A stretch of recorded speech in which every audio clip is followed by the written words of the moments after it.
Good morning students.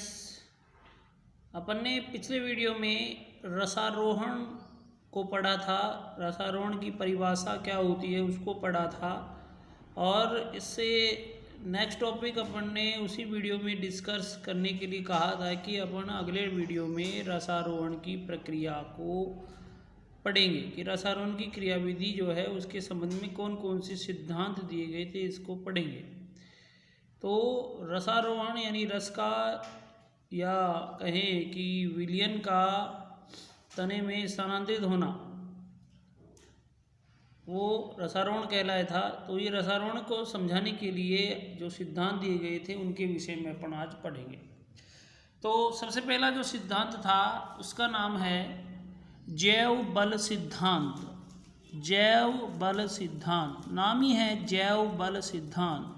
तो इस सिद्धांत के अनुसार पौधे में रसारोहण तने की जीवित कोशिकाओं में होने वाली क्रियाओं के कारण उत्पन्न जैव बलों, जैसे कि जैव बल के अंतर्गत जैसे कि ऑस्मोटिक प्रेशर आ जाएगा। ऑस्मोटिक प्रेशर यानी परासरणी दाब के द्वारा होता है। ये जैव बल सिद्धांत जो है ये एक सामान्य सिद्धांत है जिसमें पौधों में रसारोहण तने की जीवित कोशिकाओं में होने वाली क्रियाओं के कारण उत्पन्न जैव बलों के द्वारा होता है। इस सिद्धांत का समर्थन करता गॉडलेवस्की और सर जेसी बोस थे, जिन्होंने अपने दो सिद्धांत दिए थे, रिले पंप सिद्धांत और सर जेसी बोस का स्पंदन सिद्धांत।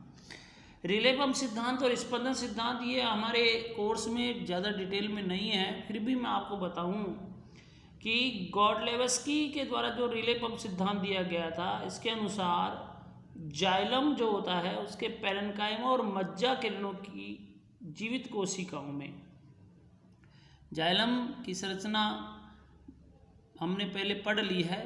तो जाइलम में जो पैरेन्काइमा ऊतक पाया जाता है और मज्जा किरणें जो पाई जाती है उनमें उत्पन्न जीवित उनमें परासरण दाब में आवर्ती परिवर्तन होते हैं। परासरण दाब यानी एक प्रकार का जैविक बल, जिसमें परिवर्तन होने के कारण जल जो है या रस जो है वो स्वतः ही ऊपर की तरफ चढ़ता है।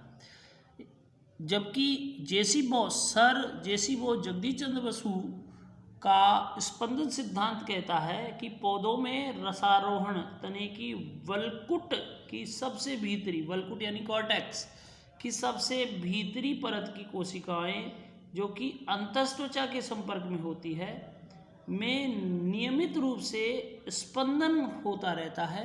नियमित रूप से स्पंदन का मतलब सिकुड़ना और फैलना।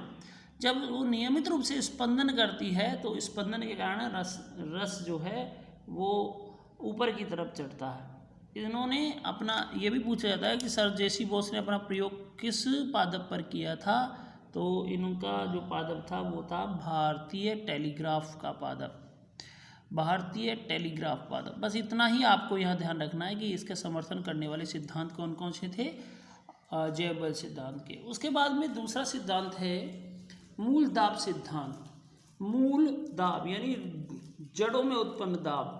अब जड़ों में जो उत्पन्न दाब है वो सिद्धांत क्या कहता है कि जाइलम वाहिकाओं के रस में पाए जाने वाला धनात्मक दाब ही मूल दाब कहलाता है। यानी जो जाइलम कोशिकाएं हैं उनकी कोशिका भित्ति बच्चों लचीली प्रवृत्ति की होती है। तो लचीली प्रवृत्ति के होने के कारण जब इन कोशिकाओं में जल आता है तो इनकी कोशिका भित्ति में स्वतः ही एक तनाव उत्पन्न हो जाता है। वो तनाव जो है वो धनात्मक होता है, उस तनाव को ही मूल दाब कहा जाता है। इसका मापन बच्चों मैनोमीटर नामक एक यंत्र होता है जिसके माध्यम से मूल दाब का मापन किया जाता है। यदि पादप के मूल दाब का मापन करना है तो हमें जो है कुछ इस प्रकार की व्यवस्था रखनी पड़ेगी। मूल दाब सिद्धांत, पौधों में मूल दाब ज्ञात करने के लिए मैनोमीटर, ये जो यंत्र है ये ऊपर की तरफ देखो, यहाँ पर एक ट्यूब से जुड़ा हुआ एक स्केल जैसा पैमाना है, और इसको देखिए एक कांच की बनी एक नलिका के माध्यम जिसके अंदर जल भर रखा है, और नीचे की तरफ जो है इसके तने को इसके साथ रबर ट्यूब के साथ जोड़ रखा है। तो जब पानी जो है इसमें ऊपर की तरफ चढ़ता है तो ऊपर की तरफ चढ़ने पर, क्योंकि जड़ों के द्वारा जो अवशोषित हो रहा है पानी वो ऊपर की तरफ उठेगा, तो ये इसका व्यास मतलब इसमें भी पानी जो है ऊपर की तरफ बढ़ने लगेगा, तो ये मान जो है इस मीटर में प्रदर्शित हो जाता है। तो इस यंत्र की सहायता से मूल दाब का मापन करते हैं। तो मूल दाब का मापन जो है मैनोमीटर द्वारा करते हैं। तो पौधे में सीमित मूल दाब होता है। पौधों में ये पूछा जाता है कि पौधे में की जड़ों में मूल दाब कितना अधिकतम हो सकता है। तो अधिकतम उसका मान कितना होता है बच्चों, 2 एटमॉस्फेयर, 2 वायुमंडलीय दाब, इससे ऊपर नहीं पाया जाता है। और 2 वायुमंडलीय दाब 2 ATM है तो उस स्थिति में पौधों में पानी केवल 20 मीटर तक ही चढ़ सकता है। लेकिन आप जानते हैं कि पौधों की लंबाई तो और भी इससे भी ऊपर होती है, तो इसके लिए पौधे को और अधिक ATM की आवश्यकता पड़ेगी। अतः ये सिद्धांत जो है ये फेल हो गया। इस सिद्धांत को हम सीमित मात्रा में ही प्रयोग करते हैं। जो तीसरा वाला सिद्धांत है वो है भौतिक बल दाब सिद्धांत। भौतिक बल दाब सिद्धांत। भौतिक बल यानी भौतिक बल के अंतर्गत आते हैं वायुमंडलीय दाब, अंतःशोषण, केशिकात्व। इसके सब के बारे में अपन पहले पढ़ चुके हैं। तो ये तीनों जो बल हैं ये भौतिक बलों के अंतर्गत आएंगे। इनके कारण जो पानी है वो पानी वाष्पोत्सर्जन के कारण जो है वो ऊपर की तरफ स्वतः ही ऊपर की तरफ चढ़ता चला जाता है। इसको बताया था डिक्सन और जॉली नामक 2 वैज्ञानिक थे, जिन्होंने नाम दिया था इसको डिक्सन जॉली का ससंजन तनाव सिद्धांत। डिक्सन जॉली का ससंजन तनाव सिद्धांत ये पूछा जाता है, डिक्सन जॉली ने ससंजन तनाव सिद्धांत किसके संदर्भ में प्रस्तुत किया, तो रसारोहण की प्रक्रिया को समझाने के संदर्भ में प्रस्तुत किया था।